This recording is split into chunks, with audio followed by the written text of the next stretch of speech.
Focus. That's the class today in the special time that we find ourselves together again. This time not on a Monday 3:30, but a Tuesday 3:30 Israel time in our beautiful studio in Yerushalayim Kodesh. Thank God we're in the holy city of Jerusalem and in the auspices of Rav Shalom Arush, our wonderful holy host. And we had the pleasure to have an awesome class just this week, and I hope you guys check it out with Rav Davido. Baruch Hashem. I'm just making sure we don't hear me on here.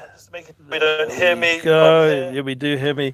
Great. So everything's working. In fact, the Wi-Fi is even better than normal, so it must be a special class we're going to have today to remember our mission, our focus, and what we're here for, that we have a positive, a good mind, a good eye, a good heart, how we view, how we interact, how we do things. So once again, just to remind you, please do check out our Emuna class from Rav Davido Weinberg. Rav Davido Weinberg came here, sitting right here with a wonderful musician right where I'm at, and it was unbelievable. The music, the energy, the soul, and not only that, obviously Rav Shalom Arush, he was guiding us towards devoted love, to be really going beyond ourselves. And we invite you again to please send your names to us in all our platforms, and specifically email or DM. All my details are below. You can check it out and all the videos, all the posts we do. And be in touch. Send those names. Do that prayer service 30 minutes a day. That's what Rav Arush is asking. And that's the kind of energy, the positive focus we need to have when we go into a parsha like we are in this week, and also in a time of year, the summertime, as we've gone away already now. The light of Shavuos is starting to fade a little bit. The energy of that Mashiach light, that special energy that came down through the light of the Torah and the merit of the Torah, and also all the holy souls like the David HaMelech, the Baal Shem Tov, as we spoke in our previous classes. Now we have the opportunity, right now, in Tafshin Pei Aleph, in 2021, in the month of June. We're already in June, I can't believe it. We're in the summer months, to really change the way we view the world and how we experience life. Because these months, these summer months, are opportunities, especially when we have Shlach Lecha. Yeah, this parsha is a very big signpost of what's needed for us to work on how we need to go ahead in the coming months of Tammuz and Av. We're finishing off with the Chodesh of Sivan, the month of Sivan, a very lichtika, lit up month, a month before it gets really hot, before it gets really intense. It's really a climax month of these three previous months, where we already mentioned in the previous class of Nissim and Iyar and Sivan are together. They're three tribes, Yehuda, Zvulun, Yisachar Zvulun, Yehuda Yisachar Zvulun, that's how it's described in Bnei Yisachar, and from the Arizal. So we have, Baruch Hashem, 3 months of chizuk, of inspiration, of Emuna. Rosh Chodesh Nissan, everyone knows, we already started off with Rabbi Nachman's Yom Yiledet, a special day. The 10 crowns were given to the Jewish people on that day, the beginning of those 3 months. And as you begin, so does you end. Hopefully, you bring that light from Pesach, from Sfira, from Shavuos. We bring it with us through the climax of these 3 months.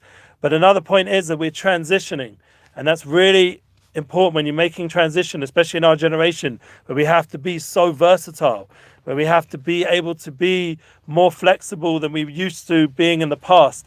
The 2021 year is caused us to have a tremendous amount of renewal. And as Rev Y.Y. Jacobson spoke so beautifully, when we're standing up against anti-Semitism and all the things that are going on out there, thanks to a nice class put out by friends of ours, friends of Nissim Black as well, Gad Albaz and a few other friends of ours, Victoria and Rudy, we had the opportunity to hear from Rev Y.Y. There needs to be a renaissance in the world. Yes, a beginning of refreshment of how the Jewish people are putting ourselves out there, how we're performing in a public space.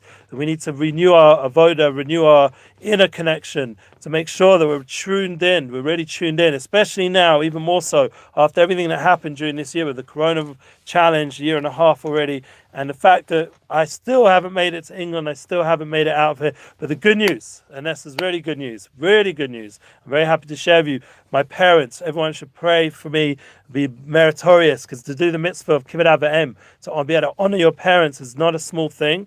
And I'm praying that my parents next week will be here, please God, in the Holy Land, and I'll be away with them for 1 week, and then the week after I'll be back here in the studio, but they hopefully will be around Jerusalem, so maybe you'll even get to meet my father, and bring him in. Maybe even next week in my own class when I do it live from wherever I'm having my vacation. I'm going to put up a shorter class in my vacation location, and hopefully there I can do a little class. Maybe my father will come in, maybe my son-in-law Nachman. We'll see. It could be fun, but let's just wait till that time is made available. The interesting point is the week after we have the ability to host Jodeci. Jodeci is a very special soul. We're going to hopefully bring him in as my weekly conversationalist. Like you see nowadays, a lot of successful, positive podcasts that we listen to, like Joe Rogan or, excusing the language. But other than that, Joe Rogan, there's a conversation going on. One of my friends who's putting out a podcast, which I was on, I think it's called the Jewish something network. And over there, I was there. And on that podcast before it really taken place, where he brought his father on, and now it's become more of a conversation podcast between three people, not just two. So I'm hoping to manifest a little bit like that kind of environment that we have here in the Emuna class on the Sunday night. We have a guest and it creates energy. So I don't have to sit here by myself, and if you want to hear what I've been saying by myself, we've got, thank God, I think almost 2 years of Emuna class. Emuna's our future classes that I've uploaded and all the different parshas and different times. And you can go back, and also from all my years of teaching before on SoundCloud under the name of Eli Goldsmith or Midnightrabbi. There's a lot of content out there, plus my 3 podcasts I put up, the Birds of Israel one, which is Emuna's Our Future, which is what we're talking about now, and then the Unity Flow podcast, and also the Relationship Flow podcast. So you have a lot of content from me already by myself. It would be nice to include people from, outside, especially Jodeci is a very special neshama. He came to our Emuna class a few weeks ago. I don't remember exactly. I'll get the class and we'll repost it hopefully. But it was something which was very positive to be able to bring him in the studio. He just got, and it will be interesting to see how it's been, the transition living in Israel now the last few months. He came to us a few times Shabbos Pesach, as well as I've had the opportunity now to be at his simcha. This whole week was a wedding and a Sheva Brachas, and this is time of year where there's a lot of weddings and Sheva Brachas, a lot of transition going on, where people are transferring from being a single person to becoming a couple. And that on the inner level, I was speaking to a guy in the car last night, that we understand that when you become a couple, you become one soul. It's very important to understand the combination of a man and woman, where they seem so different. The amazing thing is that when you're working on the soul level, they truly are one. On the neshama, the neshama is one. And that's the beautiful idea of bringing Ish and Isha together. It creates the name of Yud K, brings a yichud of the Shem of Hashem, of the Yud K Vav K, of the Yud K, the first 2 letters, and also in the times of intimacy and the times of putting the ring on the finger. These are all times where the Yud K Vav K is manifest. So we're making big unifications in this time of year with all the marriage and the weddings and all the opportunities for people to come together and rejoice and connect. So we'd like to share a little bit of that energy through Jodeci and myself. I have a conversation between 2 people now, thank God, who have another half and are able to be in different times of their life. He's newly married. I'm already 20 years married, almost, thank God. And we have the ability to hopefully get into some interesting issues. You guys are welcome to send us what you'd like us to discuss. Usually I focus, like I already have, on the Parsha, and I will continue this week as well. Shlach lecha. What does it mean, shlach lecha? So let's get into it now. Shlach lecha is the idea of having a mission. So after all that good news, we realize that we have a mission. Whatever we're doing in life, there's a special shlichus, a special mission. Shlach is lashon to send someone, but it's also to send them as like an agent. Like I'm a booking agent for people, like Nissim Black, who's, thank God, he's going to be doing a bunch of shows in the summer. You guys can connect to me. I've got even a female artist, Judith Gersey. I've got Esther. I've got a lot of artists, thank God. You can go to my list. It's a long list of very talented musicians and speakers and creatives. And obviously Rav Orish is at the top there with his ability to influence on a weekly level together. We work together, thank God. But the idea of being an agent is that you're put in that position, like Chabad do so well, where you're now a shliach. You're now as if the person himself has sent you. So when you become a shliach of Hashem, you have an agent of Hashem Yisparach, the creator of the world. Yeah, he knows exactly what your purpose is, what you're here for, what's going to fulfill you, what's true pleasure, what's going to give you a real understanding what life's about. He's the key to everything, Hashem Yisbarach, the creator of the world, and you have him sending you on a mission. So it's a whole different level of what mission and what our purpose is in this life. We've spoken about it a lot, the idea of having mission, goals, and making a mission statement. We've spoken a lot about it in our United Souls course, which is very practical, bringing it down on a practical level. You can see the link below. We're doing another one next week, Tuesday. That'll also be on my vacation time in where we're going to be in the coast of Israel. So I'll do a United Souls course as well. We had the opportunity to discuss this idea of having a mission. But from the Torah itself, the idea of being a shliach is very, very important for all of us to understand that really it's not just an exclusive group for Chabad who have shlichus, but really it's something we all can do. Everyone in their own level can allow themselves, as the Rav spoke yesterday, or Sunday rather, because we're now on Tuesday already, he spoke about the idea of humility. And someone at the Sheva Brachas yesterday spoke, you have to be very, very humble from this week's parsha. We learn it because it says it was Tov Ma'od Ma'od, the land of Eretz Yisrael is very good. It's not just good, it's very, very good. So we have the blessing to live here and to see, this is another important point of this week's parsha, to be able to have the eyesight, the mindset, and the heart, the open heart, to accustom ourselves to the beauty of Eretz Yisrael. Now, I'm not going to deny, I'm going to say a few stories that point out that Eretz Yisrael, as beautiful and deep and spiritual and holy as it is, it's going to come, as it says in the Gemara and Brochas, you're going to enter into Eretz Yisrael with a little bit of challenges and suffering. That's part of the process of being in Eretz Yisrael. And therefore, the challenges, as Meraglim failed, unfortunately, and hopefully we won't, in this generation, we'll return back to Eretz Yisrael, that we'll be able to see the good. We'll see how that land is nourished our Emuna. It gives us encouragement to have more understanding of what Emuna and more wisdom, the way you think about things in Eretz Yisrael. As we spoke, I think, in a previous class from Rav Dessler, he said your mind, it speeds up on a whole new level when you live in the Holy Land. You're able to conceptualize, and you even see this from the startup nation that Eretz Yisrael has been called, and the high-tech advances that we've been blessed with. There's a certain cleverness that's a gift just by living here, just by living and breathing the air of Eretz Yisrael, its holiness. Even if you're not so tuned into it, it has the power to influence you, just like Shabbos comes every week. Everyone, as Shlomo Kalibach sang so beautifully, you start to notice there's a new energy in the world come Shabbos. The clouds are the clouds of seventh day of the week, of making a way for Shabbos. That's the whole idea, that everything in creation starts making way for Shabbos. And that's the seventh day, and this is the seventh land.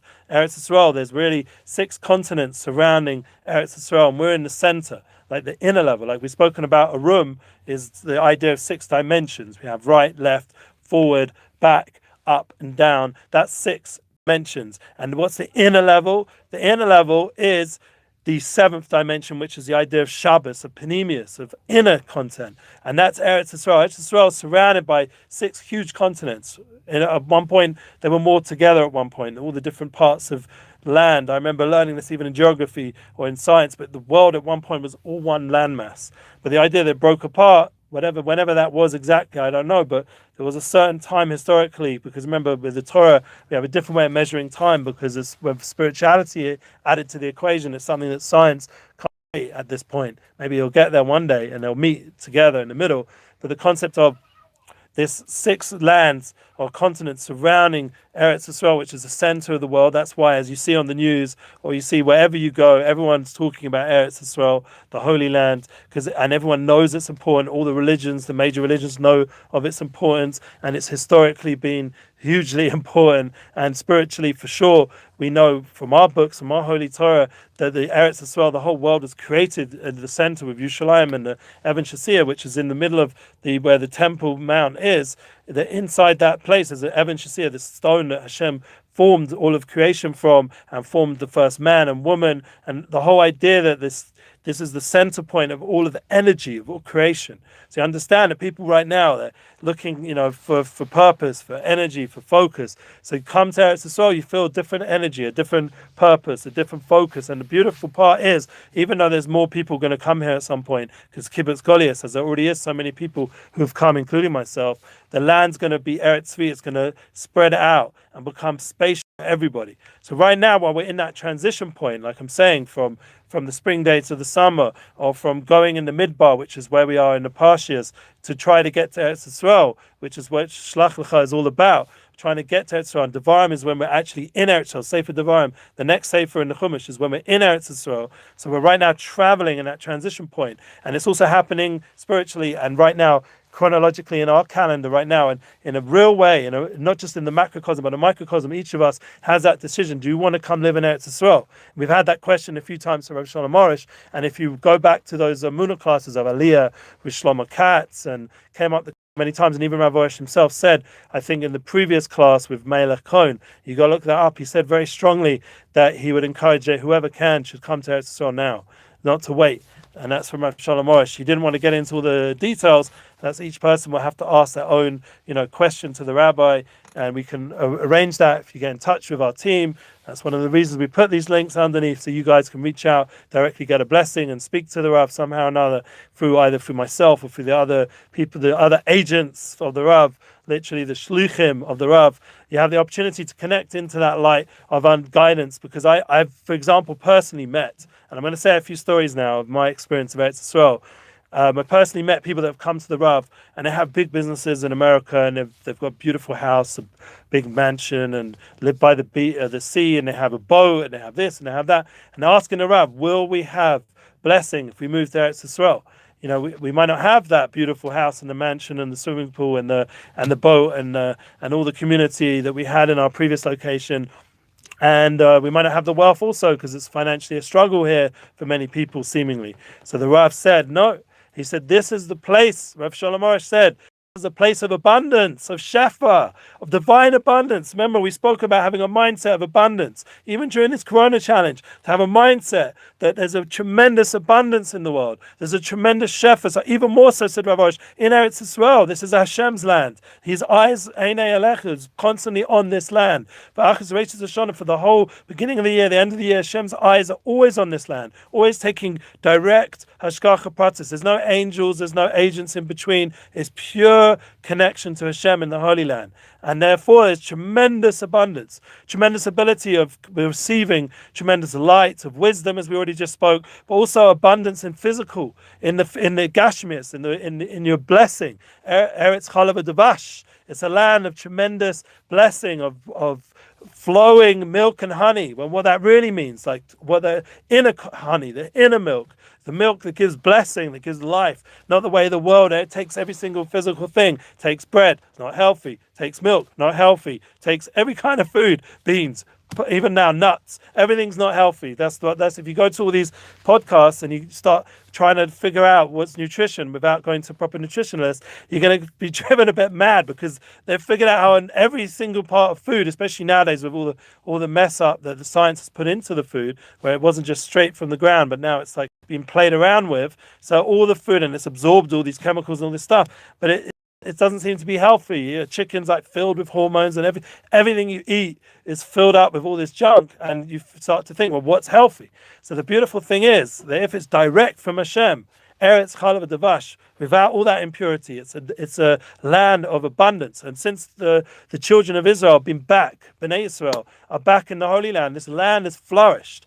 That in itself is a wondrous thing that Mark Twain or any of the great writers, when they saw how desolate this land was, and from what it was supposed to be when we weren't here, and now we're back here. Anyone nowadays, just go and look around. I read in the Ami or the Ami magazine, these vineyards and these high-tech startups and these unbelievable things going on. The friends I follow, Hillel Field, he's like somebody's got like so much going on with the high-tech world. You get to see on his blog so much energy, so much development, so much progression, and all the building going on around here, and all the development, and it's a miracle with our own eyes. The fact we have an Iron Dome that can protect us from without getting any political at all, just talking about the reality of what we see.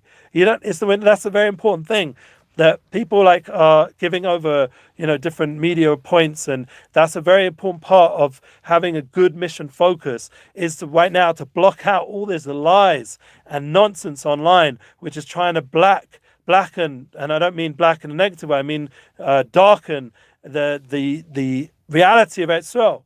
So that you have someone like my good friend Nissim Black, who's right now in the US. What's he saying on his Instagram live? How much he misses the kedusha and just the warmth of Eretz Yisrael. He's in New York, it's miserable weather. He wants to be back in Eretz Yisrael. He's missing it. He says, the words he uses, I'm jealous for Eretz Yisrael. Yeah, because he understood that. His soul woke up when it came to Eretz Yisrael. I remember his first trip. I had the pleasure to host him here, and he was alive. He was excited, and he was all about planning how he's going to get back to Eretz Yisrael in 2013 or whenever it was when we put on that show in Beit Shemesh. He was excited to come back. And also on a personal level, when I came here, when I was 18, or even earlier when I was 16, I came here as like a punk teenager. Don't mean to be rude about myself, but I wasn't spiritually awake at that point. But there was something going on here. I just felt different, even with the fact that I was playing around, with women, all kinds of things I was doing at that age of 16, and I wasn't so tuned into my soul. But I understood that as much as I was doing a global tour of the wrong things, but I suddenly woke up on an inner level. There was something going on here. I felt by the end of the trip, after being here a month as a teenager, I felt like something like these birthright people that come, something touches them here. And I don't know how to explain it. I remember when I came back to London, I felt tremendously depressed and deflated, not just for the fact I missed all my friends from the trip, but something inside me, I just felt like I was missing on a deep way. And only when I came back here when I was 18, come back to the Holy Land, and I met with people I met with real shepherds. I met with holy souls that were in Svat and Safad, and I was in Yerushalayim, and I had this opportunity to taste the beauty of Yerushalayim and the Koisel, and I got to go to wonderful Shabbases and see, like I said, Eretz Yisrael is the seventh land, and Shabbos is the seventh day, and there's a song in Eretz Yisrael. It has a song like the 7 notes of a scale. It's a very spiritual experience. I suddenly, as a musician, I bought my guitar when I went on this trip, and I came alive musically. I haven't put out much music in the last however many years because my focus has been to help other people with their music, but I came alive, and Eretz Yisrael has that energy in it, that creative energy, and that's my hope on my Unity projects, my Unity Inspires projects, my Unity bookings, to bring together inspired individuals who live here, a lot of musicians, a lot of souls, a lot of creatives, and thank God Rav Orish has kindly allowed me to bring them to his platform with the Emuna class and host them together with you. Like we had, as we mentioned at the beginning of the class, David Weinberg, such beautiful music, so deep, from such a deep soul. Or Shlomo Katz who's come, or Eitan Katz, all the other wonderful guests, so Daniil, all our guests who've come and they have such deep souls and have inspired all our people that connect with us. And truth is, it needs to be Emuna global, this energy that creating Kimetzion Teitzei Torah, Divide Yerushalayim, the Torah, the life of creativity, truth needs to go out from Yerushalayim into the world, and that's my hope, that we'll be able to experience that on a real level, so that people can understand it. It will quiet all the negative voices when they see such pure music, such pure art, such pure aspects of that everyone on all different levels of age can relate to. That's the power. That's one of my visions I have, living here in Yerushalayim, and I'm writing a book, United Souls. I'm trying to bring together this whole concept personally of how my soul was lit up. The vision I had of Eretz Yisrael was Hine Matu V'Naim, Shevet Achim Gam Yachad. How wonderful it would be when all the people of the world would dwell together beautifully, pleasantly. And that's the vision I had. I sang that pasuk running along the beach in England. How am I going to get out of here and get back to Israel? How am I going to get back to this holy land that I touched on when I was a teenager a few times? And I did. I made it here. And it's been amazing. It's been a struggle, but it's been an amazing struggle. Struggle inspired. I once made a Facebook page. It still exists. Struggle inspired. It should realize you're meant to struggle, but do it with inspiration. Do it in the Holy Land. Make a living here. It's amazing. So, it's funny because in the same week, someone's reached out to me from a place in Savannah if I would be interested in visiting there and maybe even moving there, checking it out as an option. So a big part of me is like, there's no way. I'm going to do whatever I can to live in Yerushalayim. My whole heart's in Yerushalayim. I said that to holy rabbis once when I moved back from Beitar. I used to live in Beitar for a bunch of years, and I moved back to Jerusalem, thank God, Yerushalayim. And I thank God that many years. I've been here now again another 3 years, and in total, I think it's over around 18 years. And yet to live in Jerusalem, it's a big merit. With the 4 or 5 years I was in Beitar and another year in Beit Shemesh, I had the opportunity to live in this holy place, to live here. How could I? And I said to the rabbis, I'll do anything to live here, even though it's hard financially, seemingly. Once again, the Rav Orish already broke that. He said, no, there's even more abundance here. There's more abundance even in Jerusalem, even more so than Eretz Yisrael. And like we once said, that the whole of the energy of Jerusalem is going to spread out to the whole of Israel. And the whole of Eretz Yisrael, the holiness and the wisdom of Eretz Yisrael is going to spread out to the whole world. And that's part of what's going to happen when the war of Mashiach comes, the spiritualization of the whole world. It's going to become a very spiritual, but it's all going to come from the center. That's why it's so important that we understand this central point, and we learn how to, with a good mission, to get our mission from that central place, from that soul level, and to then go and focus on the good. To realize that there's a good, tov ma'od ma'od. It's very, very good land, and you have to be very, very humble. As this rabbi said yesterday in the Sheva Brachos of Jodeci, you have to be very, very humble to receive the goodness of this land. And those two things come together.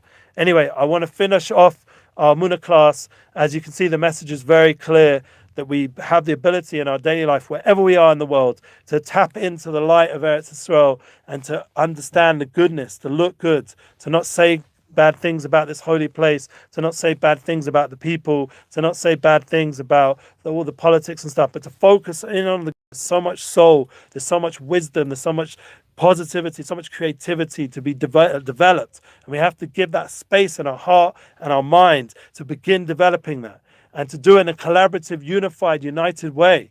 That's my purpose. So that's what I'm here with Rav Arush for. He already is the king of Emuna, let's say. Yeah, someone quoted a different Rav the other day on a halakha thing. The king of Emuna. I choose to differ. I think Rav Arush, if you're going to say anyone's the king of Emuna in this generation, it would be Rav Shalom Arush. He's the person who's brought the concepts of Emuna to the world more than anyone. And we all have to have appreciation for what he's done and keep helping him in that project. And now it's joined together with love, with Avos Yisrael, with Avos Chinam, with complete dedication and self-sacrifice to give over love. And that in itself will give over unity. That will bring the unity, which is my vote of united souls, which is funny how we ended up coming together these last few years as everything shifted, as we're getting ready for Mashiach to really unify everybody. So I really pray to all of you, open yourselves to the good heart, and the coming weeks we're going to have, just to give us all an update. Please God, today we're recording Eliezer Kossoy, aka Elion. He's going to come into the studio. We're going to do a class with Rav Arush here today. 45 minutes. It will not be live. We'll record it. We'll put it out there on the live feed as if it's live, and I'll be around on the post when it goes out. My vacation. Hopefully, I'll be able to check in just to see what's going on the Facebook and the YouTube. So if you have any questions, we can get it to the Rav. I'll be able to get it to him at some point.